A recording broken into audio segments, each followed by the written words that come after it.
Let's get more now on our breaking news this afternoon. The release of Peter Moore, who was seized along with his 4 British bodyguards at the Finance Ministry in Baghdad in May 2007. Well, on the line is the former Beirut hostage, Terry Waite. And Mr. Waite, thank you very much for joining us here on Sky News this morning. You are perhaps the best person to explain to us exactly how Peter Moore will be feeling right now.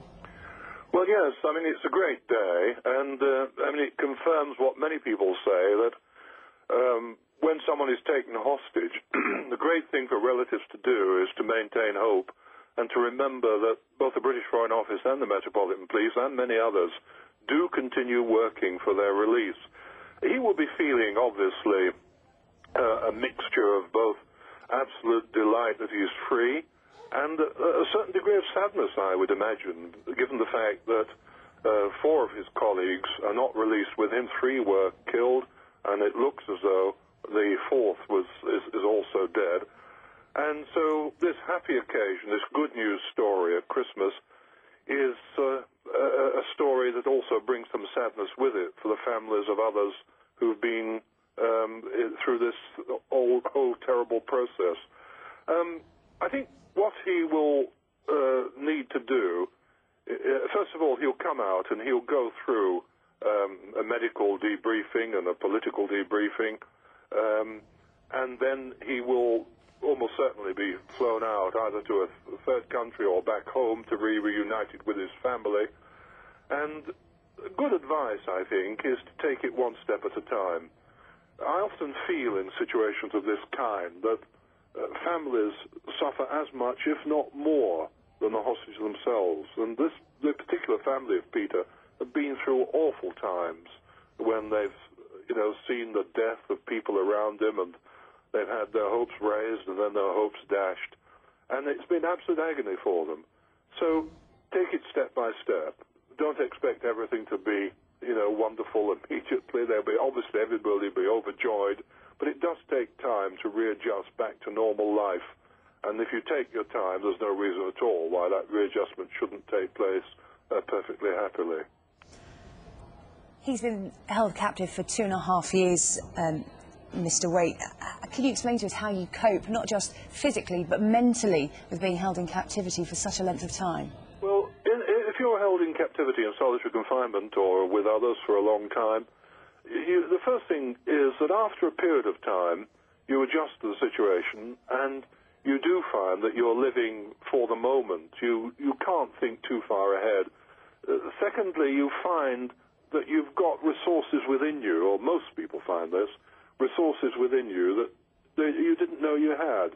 And somehow they come to your aid, they strengthen you, they enable you to get through both the physical and the mental deprivation. And the other thing you need to do is keep yourself mentally alive. When I was in captivity, I did about 4 years in solitary, just over 4 years in solitary confinement. I mean, the great thing to do was to try and keep myself mentally agile. I was chained to the wall, so couldn't do much physically, but I could keep my brain moving. I wrote my first book in my head in those years. I wrote many novels which have never seen the day of light, the light of day, and I've forgotten them now. And I did lots of mental arithmetic, actually, just to keep my mind working. And the other thing I didn't do, I didn't overdwell on my family, because I felt then if I did think about them too much, I'd become too depressed. And so, in a sense, I had to put them to the back of my mind. All these little things that you do, and somehow you learn intuitively and instinctively how to cope with a situation that's odd, extreme, and highly unusual. You mentioned there about how difficult it will be for his family. Obviously, it's been a long process to get Peter Moore free. How will they be feeling today? Well, I mean, obviously, they will be absolutely delighted. They'll be over the moon. And as I said earlier, he will find, of course, that they will have changed. I mean, if I refer to my own experience, I came out and I met my wife, my 3 daughters, and my son. I didn't recognize my son because when I was taken captive, he was a young teenager, and he'd grown up into a young man, and then had to take responsibility for the family in those years.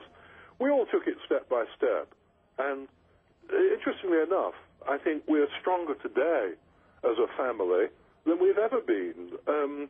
Because, again, I'm a firm believer in the fact that suffering is a part of life. We can't explain it. It's a part of life. It's there. It lands on people whether they like it or not, and it's never easy. It's always extremely difficult. But I'm a believer in the fact that it needn't necessarily destroy, that very often suffering can be turned round and can be utilized constructively. In our case, we're fortunate. We were fortunate as a family. We were able to turn it round and use it constructively. And I hope that Peter and his family will be able to do the same, and I've no reason to think that they shouldn't or couldn't.